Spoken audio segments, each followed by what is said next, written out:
एक महाद्वीप और एक देश का अद्भुत संगम।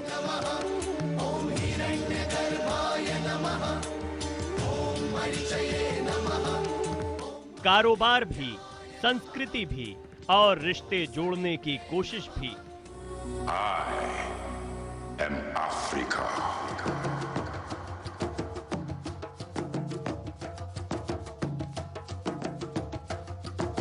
पीएम मोदी के रंग में रंगे ये 54 देशों के प्रतिनिधि हैं। मोदी कुर्ता, मोदी जैकेट और जुबान पर नमो मंत्र।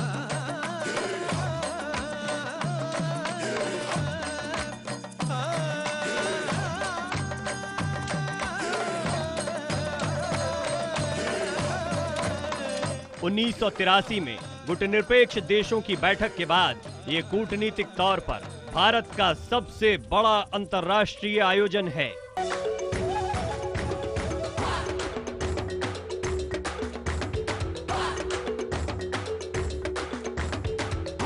कोशिश अफ्रीका के 125 करोड़ लोगों और 125 करोड़ भारतीयों को जोड़ने की। प्रेसिडेंट सरली, I extend our best wishes on your birthday today.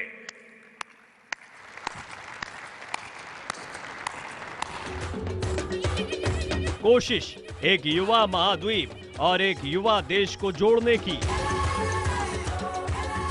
कोशिश भरोसा जगाने की, साथ चलने की। यही है प्रधानमंत्री मोदी का अफ्रीका को मंत्र। हम योजनाओं में साथ हैं, हौसलों में साथ हैं, संघर्ष में भी साथ हैं। देखिए दुनिया के हम सिकंदर। दुनिया के हम सिकंदर, यही है खबरों में खास। भारत अफ्रीका समिट की तस्वीरें देखकर यही कहा जा सकता है, दुनिया के हम सिकंदर। मैं हूं प्रवीण। भारत अफ्रीका सम्मेलन के जरिए भारत ने दुनिया को अपनी ताकत दिखा दी। सुरक्षा परिषद में स्थायी सीट के लिए अपना दावा और मजबूत कर दिया है। इस सम्मेलन के 54 मुल्कों के प्रतिनिधि शामिल हुए हैं और 40 देशों के राष्ट्राध्यक्ष एक मंच पर आए हैं और फिर गूंजा नमो मंत्र। सबसे पहले देखिए हमारी ये खास रिपोर्ट।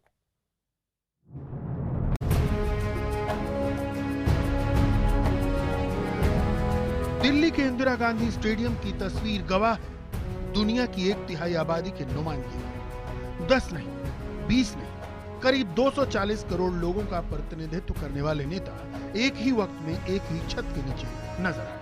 मौका था भारत और अफ्रीका के नेताओं का तीसरा और अब तक का सबसे बड़ा शिखर सम्मेलन। दुनिया के किसी भी मुल्क के मुकाबले अफ्रीका के 54 देशों का सबसे बड़ा सम्मेलन और साथ में भारत का अब तक का सबसे भव्य कूटनीतिक आयोजन।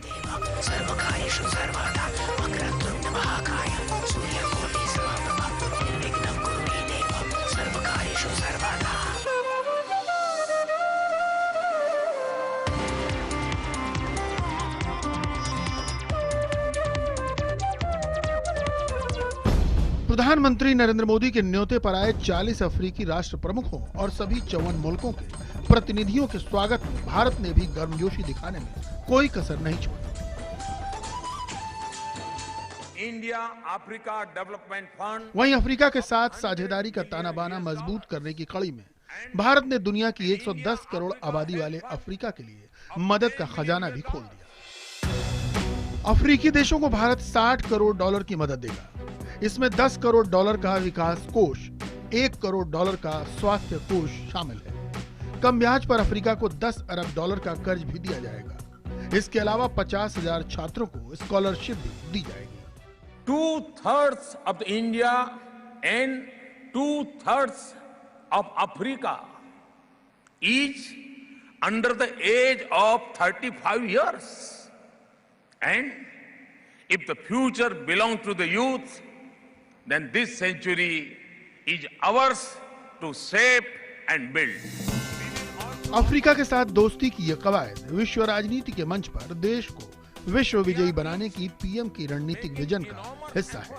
अफ्रीका के 54 मुल्कों की दोस्ती जलवायु परिवर्तन से लेकर संयुक्त राष्ट्र संघ का ढांचा बदलने की कोशिश के लिए भी कारगर साबित हो सकती है। संयुक्त राष्ट्र सुरक्षा परिषद में भारत और अफ्रीका महाद्वीप अपनी नुमाइंदगी की दावेदारी कर रहे हैं। प्रधानमंत्री मोदी ने शिखर सम्मेलन को संबोधित करते हुए विकासशील मुल्कों की साझा आवाज पर जोर दिया। Our institution cannot be representative of our world if they do not give voice to Africa, which is more than a quarter of UN members, or the world's largest democracy. India and Africa must speak in one voice for reform of the United Nations, including its Security Council. PM Modi ने संयुक्त राष्ट्र सुरक्षा परिषद में भागीदारी के लिए आवाज उठाई तो अफ्रीकी महाद्वीप ने भी सुर में सुर मिलाया।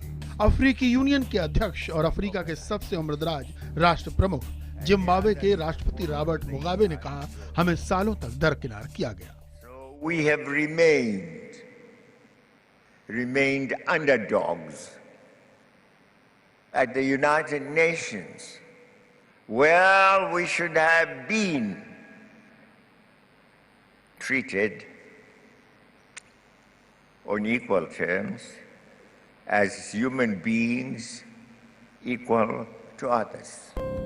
अफ्रीका के साथ साझेदारी की ये कोशिश बदलते वक्त की जरूरत भी है, जब केंद्र सरकार तेज रफ्तार आर्थिक कूटनीति पर जोर दे रही है, खासकर ऐसे में जब भारत 30% से ज्यादा कच्चा तेल अफ्रीकी देशों से आयात करता है। अफ्रीका में मौजूद खनिज भंडार भारत की जरूरतें पूरी कर सकता है। अफ्रीका का तेजी से बढ़ता मध्यम वर्ग भारत के लिए बड़ा बाजार है। मौजूदा वक्त में चीन की स्वस्थ होती अर्थव्यवस्था और भारत की तेजी से विकसित होती अर्थव्यवस्था के बीच मुकाबला है। अगर भारत को विकास की रफ्तार बनाए रखनी है, सुरक्षा परिषद में स्थायी सीट का सपना पूरा करना है, तो अफ्रीका को नजरअंदाज नहीं किया जा सकता। कहते हैं कि रिश्ता कितना ही पुराना क्यों न हो, उसे वक्त वक्त पर सींचना पड़ता है। भारत और अफ्रीका के रिश्ते कहने को तो सदियों पुराने हैं, मगर बीते कुछ सालों में इसकी रफ्तार कुछ सुस्ता गई थी। भारत अफ्रीका शिखर सम्मेलन के बहाने भारत ने इसी रिश्ते की जड़ें सींचने की कोशिश की है, ताकि आक्रामक चीन के मुकाबले अफ्रीका में अपने रिश्तों और रणनीति की पैठ को गहरा किया जा सके। कैमरामैन सुनील सागर के साथ Pranay Upadhyay, Delhi, IBN 7।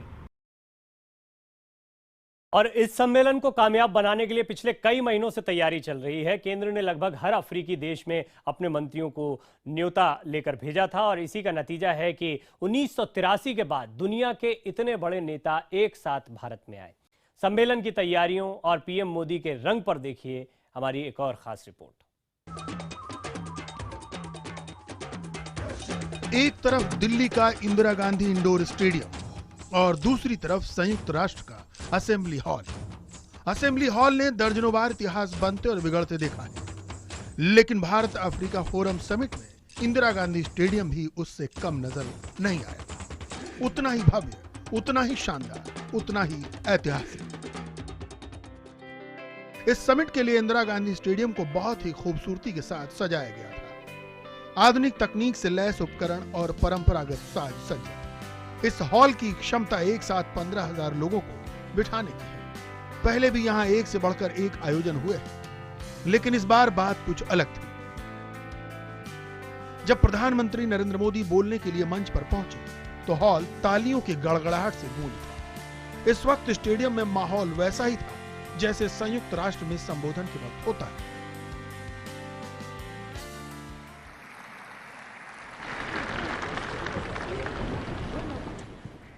It is not just a meeting of India and Africa. Today, the dreams of 1/3 of humanity have come together under the one roof. Today, the heartbeat of 1.25 billion Indians and 1.25 billion Africans are in rhythm. इससे पहले बुधवार को भी इस सम्मेलन में प्रधानमंत्री नरेंद्र मोदी का जादू नजर आया। शाम को डिनर के वक्त सभी अफ्रीकी मेहमान परंपरागत भारतीय लिबास में मौजूद थे। खुद प्रधानमंत्री नरेंद्र मोदी ने भी डिजाइनर कुर्ते के साथ परंपरागत साफा पहना हुआ था। वो मेहमानों के स्वागत के लिए गेट पर मौजूद थे। आपको बता दें कि ये कुर्ते और जैकेट खास तौर पर भारत सरकार की तरफ से तैयार किए गए थे। ये सम्मेलन प्रधानमंत्री नरेंद्र मोदी के लिए कितना अहम था, इसका अंदाजा इसी से लगाया जा सकता है कि इसमें लगातार मौजूद रहने के लिए उन्होंने 2 दिन तक बिहार में चुनाव प्रचार का कार्यक्रम तक टाल दिया। सम्मेलन में शामिल होने आए हर राष्ट्राध्यक्ष से उन्होंने अलग अलग 15 से 20 मिनट तक मुलाकात की। सम्मेलन के लिए राजधानी दिल्ली की अहम इमारतों को ऐसे सजाया गया है जैसे 15 अगस्त या 26 जनवरी को सजाया जाता है।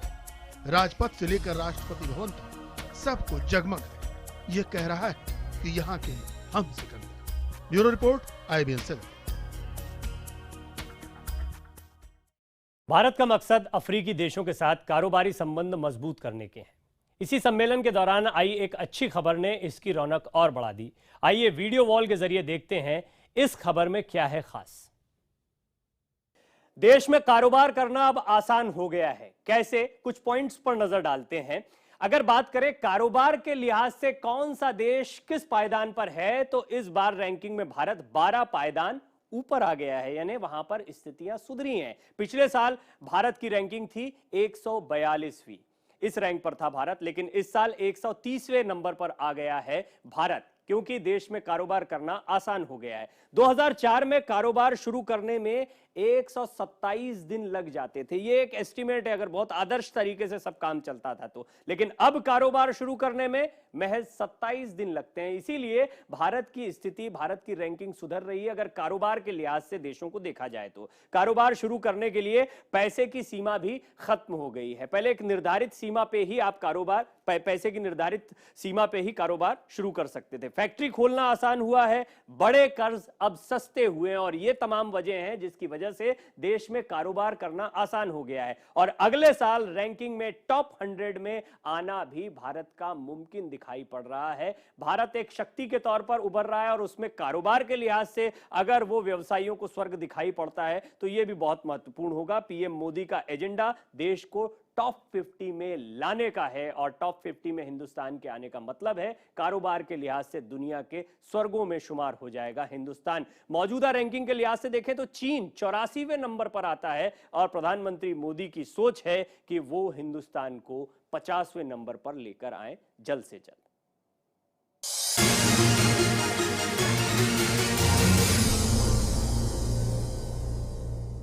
आप देख रहे हैं खबरों में खास। आज हम बात कर रहे हैं अफ्रीकी देशों के साथ भारत के सबसे बड़े सम्मेलन की। अफ्रीका और भारत का रिश्ता महात्मा गांधी के संघर्ष और उनसे सदियों पहले वहां गए भारतीयों से जुड़ा है। इसी मजबूत रिश्ते की बुनियाद पर भारत अफ्रीका से संयुक्त राष्ट्र की स्थायी परिषद के लिए समर्थन मांग रहा है। जिस धरती ने गांधी को राष्ट्रपिता महात्मा गांधी बनाया, वहां के लोगों की आवाज बनकर ये लोग दिल्ली में इकट्ठा हुए। उपनिवेशवाद के खिलाफ संघर्ष का बिगुल गांधी जी ने दक्षिण अफ्रीका से ही फूंका था। बाद में नेल्सन मंडेला ने गांधी के आंदोलन की मशाल को आगे बढ़ाया। आखिर रिश्ता संघर्ष का है, दिल का है। Consensus of our age had been forced from Mahatma Gandhi to Albert Luthuli to Nelson Mandela. From the shores of Atlantic that had been at history's tragic crossroads, and now at the frontiers of many successes. इस मंच पर Africa से आए राष्ट्राध्यक्षों ने गांधी से लेकर नेहरू और इंदिरा गांधी तक को याद किया। अफ्रीका महाद्वीप के साथ उनके रिश्तों को याद किया। अफ्रीका महाद्वीप के कई मुल्कों में भारतीयों की साझेदारी और संघर्ष की कहानियां बिखरी हुई हैं। कीनिया में भारतीयों ने कंधे से कंधा मिलाकर आजादी का संघर्ष लड़ा, तो रेल लाइन बिछाने के काम में भी पसीना बहाया। कभी रोजगार के लिए मॉरिशस गए भारतीय अब वहां की आबादी का बड़ा हिस्सा हैं।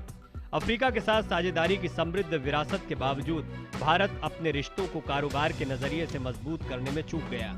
अफ्रीका के साथ इतने बड़े पैमाने पर चर्चा की शुरुआत फिर दिल्ली में ही 2008 में हुई थी। इसके बाद 2011 में इथोपिया में दूसरा शिखर सम्मेलन हुआ। अफ्रीका के साथ भारत के रिश्तों की मजबूती कारोबार के साथ संयुक्त राष्ट्र में स्थायी सीट के लिए उसकी मुहिम को भी मदद देगी। प्रणय उपाध्याय, दिल्ली, IBN 7। एक के पास भविष्य में दिखाई दे रहा है दुनिया का सबसे बड़ा मध्यम वर्ग, तो दूसरे के पास है दुनिया की सबसे बड़ी युवा शक्ति। ऐसे में हम कह सकते हैं हम हैं आने वाले कल के सिकंदर। खबरों में खास का सफर आज यहीं तक। दीजिए इजाजत, नमस्कार।